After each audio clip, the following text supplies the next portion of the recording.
Assalamualaikum warahmatullahi wabarakatuh. Innal hamdalillahi nahmaduhu wa nasta'inuhu wa nastaghfiruh wa na'udzubillahi min syururi anfusina wa min sayyiati a'malina may yahdihillahu fala mudilla lahu wa may yudlilhu fala hadiyalah. Asyhadu an la ilaha illallah wahdahu la syarikalah wa asyhadu anna Muhammadan abduhu wa rasuluh.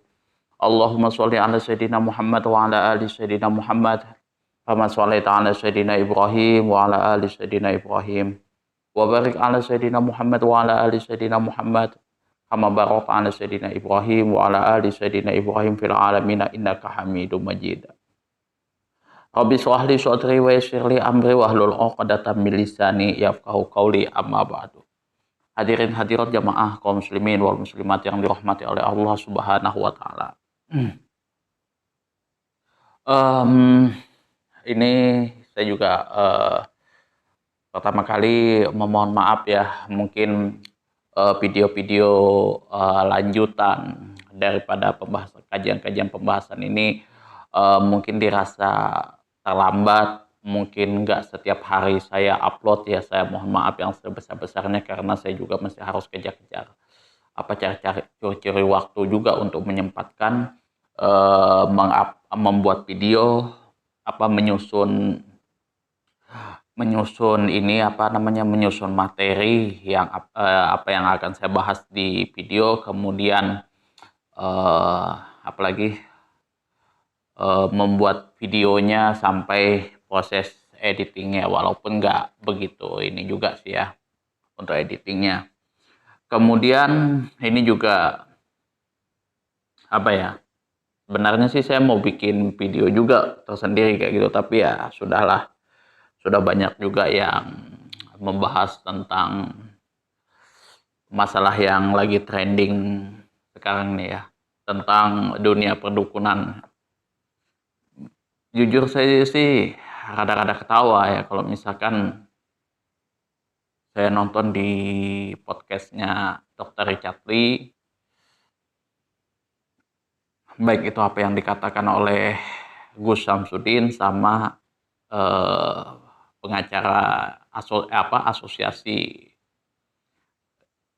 dunia perdukunan ya. Jujur saya baru tahu kalau ada asosiasi dunia perdukunan. Bahkan kalau teman-teman nonton di video Richard itu, dukun santet pun kalau mereka bilang itu masuk di dalam asosiasi mereka. Jadi ya semua dukun, semua jenis perdukunan itu dan metafisika itu masuk dalam asosiasi mereka itu ya. Dukun santet, dukun apalagi yang ahli terawang dan lain sebagainya, ilmu kebal, ya Allah. Gimana ceritanya kayak gitu kan? Sedangkan dukun santet ini kan ya jujur aja sih musuh kita bersama sebenarnya, gitu kan. Nyantet orang loh sebenarnya itu ya di dalam agama itu nggak boleh kayak gitu loh. Di dalam agama Islam itu nggak boleh. Kok mereka bisa mewadahi itu kayak gitu loh. Kok bisa diwadahin kayak gitu. Oke, kalau misalkan asosiasi ini menaungi dukun-dukun yang memang profesional sesuai dengan apa yang diajarkan oleh agama, sesuai dengan syariat agama Islam, is oke lah kayak gitu kan. Dan juga logis kayak misalkan dukun beranak, habis itu dukun pijat dan lain sebagainya, oke. Tapi kalau misal yang metafisika kayak santet, kemudian ahli terawang dan lain sebagainya, wallahu alam, saya itu dulu saya kira awal-awal maraknya video-video tentang perdukunan, ruqyah dan lain sebagainya itu hanya hiburan semata. Ternyata itu serius dan ada asosiasinya. Dan bahkan di podcast itu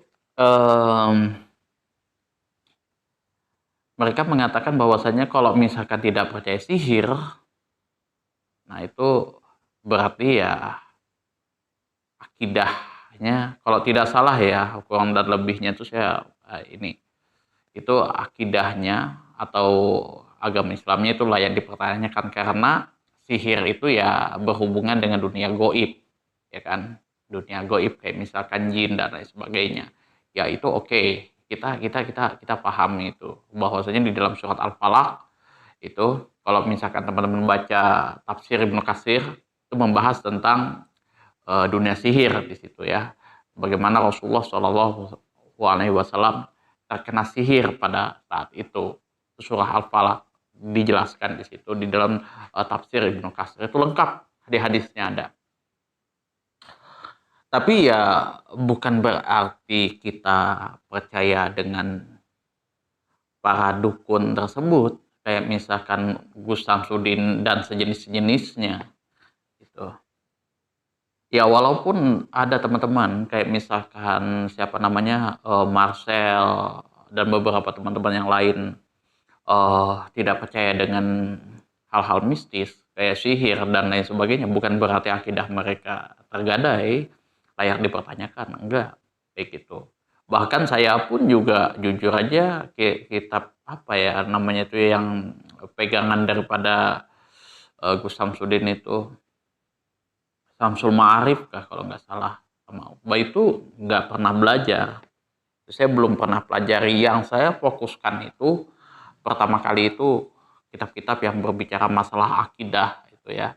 Kayak misalkan kitab Aqidatul Awam, Kifayatul Awam, kemudian kitab Ijarud Darori, kemudian kitab Al-Luma itu, kitab Al-Bajuri itu syarah daripada kitab Kifayatul Awam. Itu pertama kali yang saya pelajari itu masalah akidah. Itu waktu saya mondok pun juga yang dicekokin ya ibarat kata itu yang dipelajari betul itu harus dipelajari itu kitab Kifayatul Awam. Jujur mempelajari kitab Kifayatul Awam ini susah untuk dicerna karena itu berbicara masalah hal gaib itu kan sifat-sifat Allah Subhanahu wa taala. Dan bagaimana memahaminya itu susahnya bukan main. Apalagi kalau kita sudah berbicara sampai di pembahasan pembahasan ta'aluk itu susah itu kita memahaminya itu step by step kayak gitu. Dan kitab Kifayatul Awam itu mesti disandingkan dengan syarahnya Al-Bajuri supaya istilah-istilahnya itu kita bisa pahami itu ya. Tapi ya jujur selama saya mempelajari masalah akidah, tidak ada ustadz-ustadz saya, kiai-kiai saya yang mengajarkan tentang penyembuhan dan lain sebagainya, penerawangan apa segala macam itu tidak ada kami pelajari di situ. Ya mungkin karena kiai saya atau ustadz saya itu juga nggak ilmunya juga kurang mungkin ya, wallahu alam bisawab kayak gitu. Jadi kalau misalkan orang yang tidak percaya sihir, tidak percaya apalagi hal-hal klinik apa segala macam, tidak percaya dengan sama halnya dengan tidak percaya yang goib, nggak seperti itu logikanya.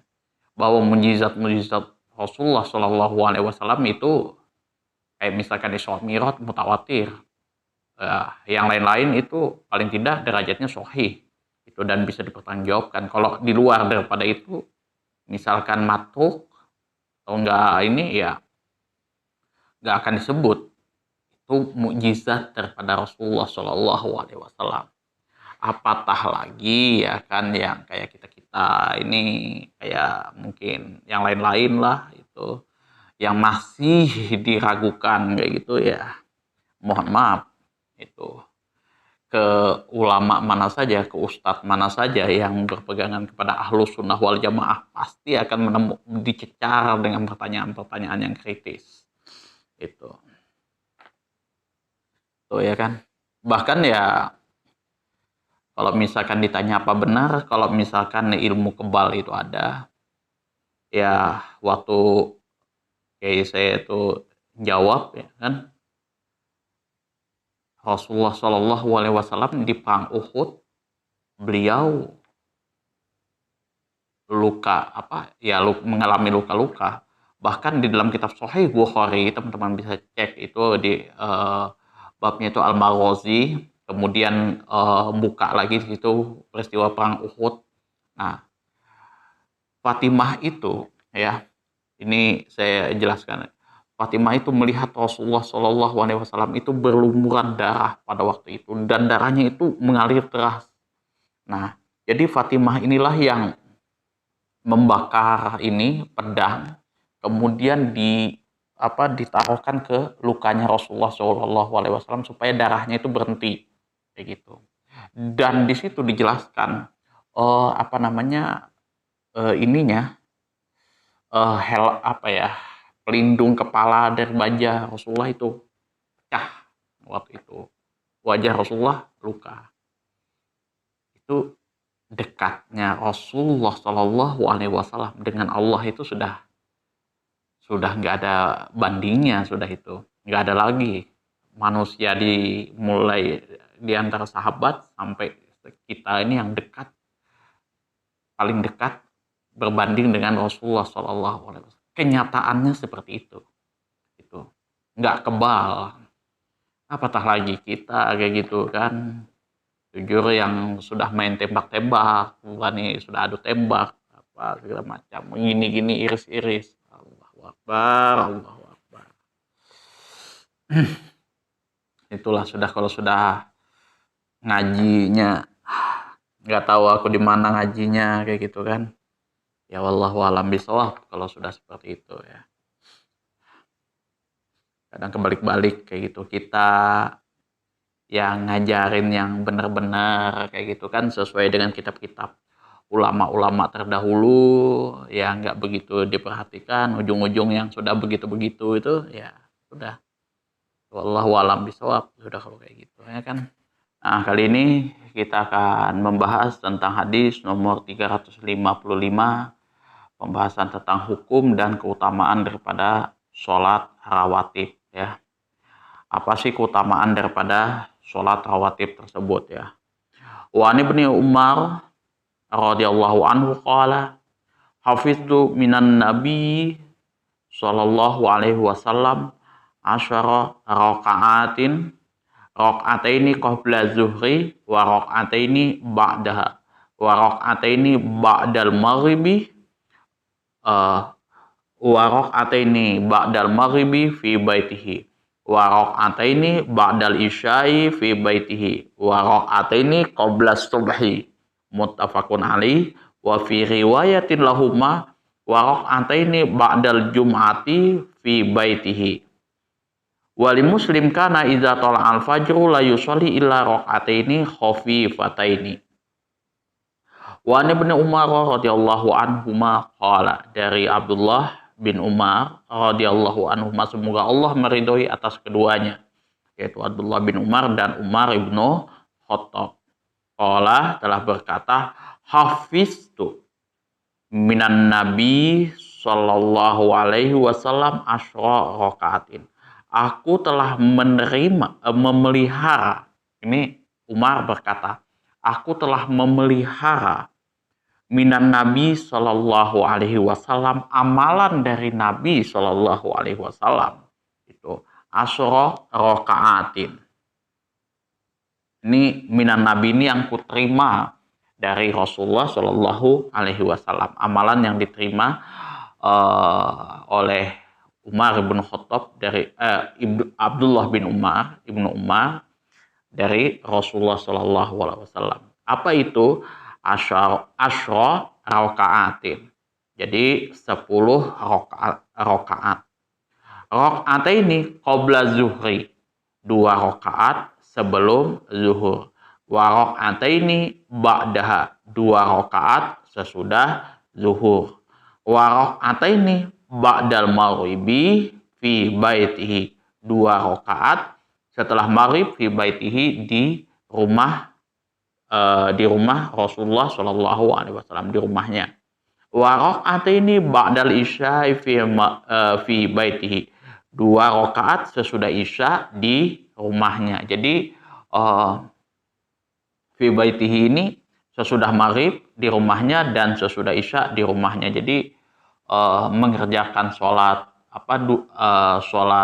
ba'diyah maghrib dan ba'diyah isya itu di rumah. Itu sesuai daripada tuntunan Rasulullah Shallallahu Alaihi Wasallam. Wa rakaat ini qabla subhi, dan mengerjakan sholat sunnah 2 rakaat sebelum subuh. Muttafaqun alaih, hadis ini disepakati oleh Imam Bukhari dan Muslim melalui jalur sahabat yang sama. Wa fi riwayatin lahuma, dan menurut riwayat yang lain disebutkan pula wa rakaataini ba'dal jum'ati fi baitihi, 2 rakaat sesudah sholat Jumat di rumahnya. Wali Muslim, menurut Imam Muslim, ini juga beliau mengetengahkan, karena iza tola al-fajru la yusolli illa rakaataini khafifataini. Karena bahwasanya Nabi Shallallahu Alaihi Wasallam iza tola al-fajru, apabila telah terbitnya matahari, la yusolli, tidak akan melakukan sholat illa rakaataini, kecuali hanya 2 rakaat yang ringan. Ya, itu hadis nomor 355 sampai 356 ya. Jadi ada 2 hadis ya di situ.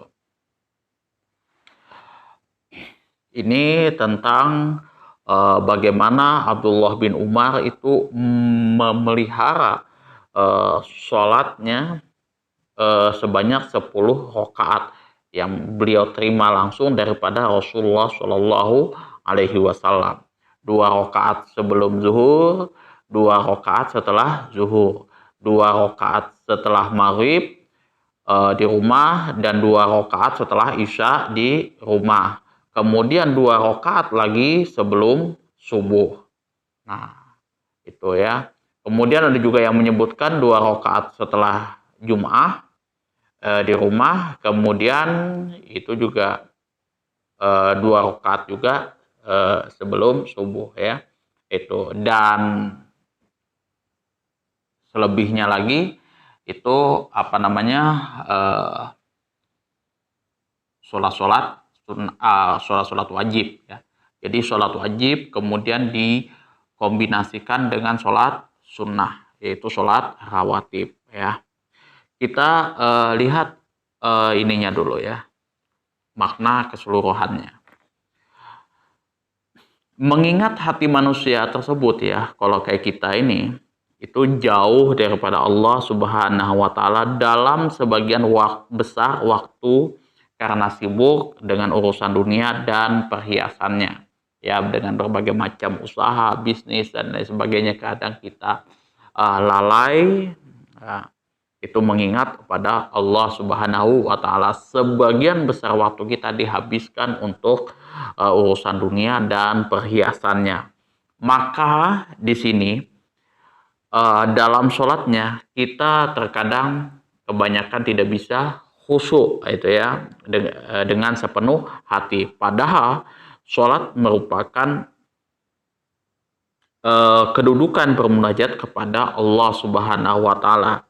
Maka disyariatkanlah sholat qobliyah agar orang tersebut dalam keadaan siap untuk hadir di hadapan Robnya, di hadapan Tuhannya, dan bermunajat kepadanya dengan sepenuh hati.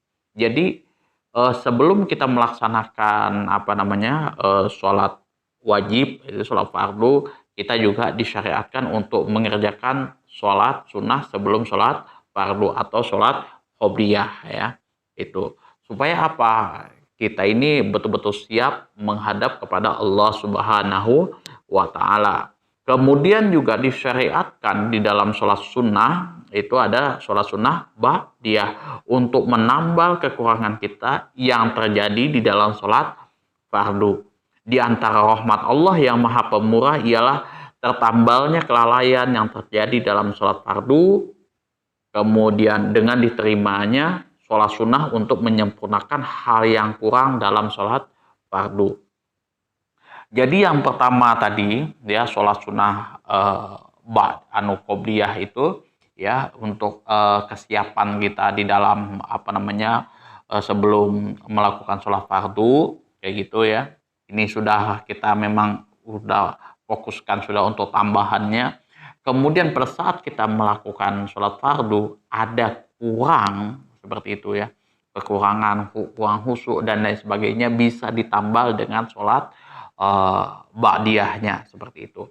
Di sini juga Imam Ahmad telah mengetengahkan hadis berikut melalui hadis Tamim Ad-Dari, itu bahwasanya Rasulullah Shallallahu Alaihi Wasallam pernah bersabda, awaluma yuhasibu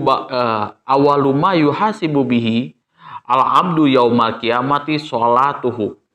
Jadi mula-mula pemeriksaan yang dilakukan terhadap seorang hamba di hari kiamat adalah masalah sholatnya. Jadi di hari kiamat itu yang pertama kali dihitung itu adalah sholatnya. Fa in kana atammaha kutibat lahu tamatan. Jadi apabila hamba yang bersangkutan tersebut telah menyempurnakannya, maka dipastikan baginya pahala yang sempurna. Itu. Fa illam yakun atammaha qalallahu limalaikati unzuru hal tajidu li abdi min tatawu'in. Jadi, nah apabila tidak ditemukan kesempurnaan di dalam sholatnya, maka Allah berkata, memerintahkan kepada malaikat untuk melihat, ya, suruh melihat, itu periksalah oleh kalian, apakah kalian menemukan bagi hambaku tersebut minta tawuin, menemukan amalan-amalan sunnah pada catatan hamba aku ini. Jadi kalau misalkan sholat fardu kita itu tidak sempurna pahalanya, maka Allah perintahkan kepada malaikat, periksa lagi, ada nggak kira-kira seorang hamba tersebut melakukan hal-hal yang sunnah di sini ya, itu. Kemudian minta tawuin fatakallimu biha faridotihi, yang mana amalan sunnah ini dijadikan sebagai pelengkap bagi amal fardunya. Itu bukti kemurahan Allah Subhanahu wa Ta'ala. Kalau misal seumpamanya ya kan, kita ini beribadah memang karena amalan ibadah kita wallahu alam gak akan bisa ya kan. Karena jujur aja untuk bisa betul-betul sempurna itu susahnya bukan main. Karena atas dasar karena rahmat Allah lah yang bisa menjadikan kita masuk surga seperti itu ya. Summa zakatu kadzalik. Kemudian baru masalah zakat ya, dihitung lagi. Summa tukhadzul amal ala hasbi zalik. Setelah itu semua amal perbuatan diperlakukan dengan cara demikian. Jadi yang pertama kali dihisap itu adalah sholatnya, sholat fardu. Kemudian amalan-amalan sunnahnya termasuk juga ini tadi sholat rawatib. Yang ketiga itu zakatnya, baru amalan-amalan yang lain. Jadi itulah pentingnya sholat sunnah rawatib itu. Makanya Abdullah bin Umar di sini disebutkan bahwasanya beliau selalu memelihara sholatnya sebanyak 10 rakaat. Jadi itu sudah disebutkan ya. Kemudian analisis lafadznya di sini, asyru rakaatin atau asyra rakaatin, yakni sholat sunnah rawatib, sholat yang mengiringi sholat fardu, baik itu dilakukan sebelum sholat fardu dan sesudah sholat fardu. Fi baitihi, mengerjakan sholat rawatib tersebut di dalam rumah adalah lebih afdol. Jadi apabila di sini disebutkan fi baitihi, artinya mengerjakan sholat sunnah rawatib tersebut lebih afdol dilakukan di rumah, yaitu bukan di masjid. Rakaataini qabla subhi, itu dalam kalimat ini tidak disebutkan keterangannya karena telah dikenal bahwa Nabi Shallallahu Alaihi Wasallam selalu melakukan di dalam rumahnya. Jadi dalam kalimat ini tidak disebutkan keterangannya. Karena ya umumnya itu telah dikenalkan Nabi Shallallahu Alaihi Wasallam selalu melakukan di dalam rumah beliau itu. Rakaat ini qobla subuhi, 2 rakaat sebelum subuh. Fi riwayatin lahuma, dalam riwayat yang lain juga diketengahkan oleh Imam Bukhari dan Imam Muslim. La yusolli illa rakaataini. Illa di sini maksudnya adalah adalatul hasri, ya. Jadi adalatul hasri yang mulghah, yakni tidak beramal, ya. Sedangkan rakaataini ini menjadi maf'ul. Jadi kalau ilmu nahwu ini pasti paham ya. Kalau aku belum nyampe, kalau misalkan adalatul hasri kemudian mulghah yang tidak beramal, gitu ya. Kemudian rakaataini ini menjadi maf'ul dari lafaz yusolli. Jadi yusolli itu fi'il mudhari'nya, kemudian la yusolli illa rakaataini, itu ya. La yusolli illa rakaataini. Nah, rakaataininya tadi maf'ulnya dari la yusolli. Nah, illa tadi adalah tul hasri yang murah, ya, ini tidak beramal, ya, tidak ada dia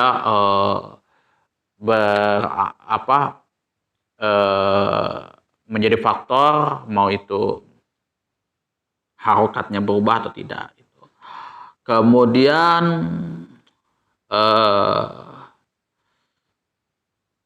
di sini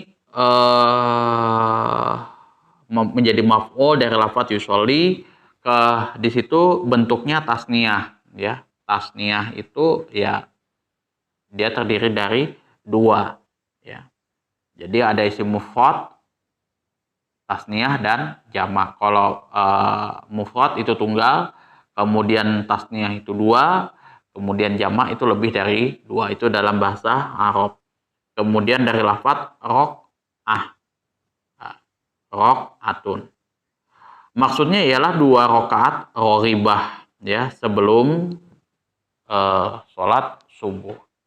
Kemudian di sini fikih hadisnya adalah yang pertama disunahkan mengerjakan sebagian sholat sunnah di dalam rumah.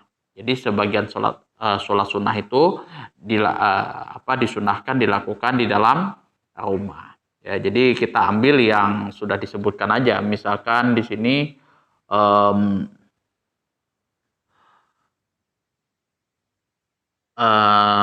sholat maghrib, kemudian sholat isya itu, dan juga sholat subuh itu sunnahnya, ya. Walaupun ini tidak disebutkan tapi disebutkan keterangannya, tapi umumnya para sahabat tahu kalau katanya Rasulullah Shallallahu Alaihi Wasallam selalu mengerjakan 2 rakaat sebelum subuh di rumah. Kemudian yang kedua disunahkan meringankan sholat subuh, yaitu qobliyah sebelum sholat subuh tersebut, dan bahwa sunat subuh hanya dilakukan 2 rakaat saja. Jadi sholat sunnah sebelum sholat subuh itu hanya 2 rakaat saja, khafif, gitu ya. Itu jadi nggak bisa dia 4 rakaat. Nah, nanti kita akan bahas tentang sholat qobliyah, ba'diyah itu sholat qobliyah dan ba'diyah zuhur itu ada 4 rakaat, ada 2 rakaat. Itu nanti juga kita akan bahas kenapa Rasulullah itu melakukan kadang 2 rakaat, kadang 4 rakaat sebelum sholat zuhur, gitu ya, qobliyah zuhur. Itu nanti kita akan bahas nanti hadis selanjutnya. Itu saja yang dapat saya sampaikan, kurang dan lebihnya saya mohon maaf yang sebesar-besarnya apabila penyampaian saya di dalam kitab ini mungkin tidak tidak sesuai lah, masih ada kurangnya lah, mungkin ada yang keselip, ada yang kebelibet dan lain sebagainya. Saya mohon maaf yang sebesar-besarnya. Itu juga kalau ada kata-kata yang menyinggung hati teman-teman kayak gitu kan, itu juga tidak ada niatan saya ya untuk menyinggung, ya.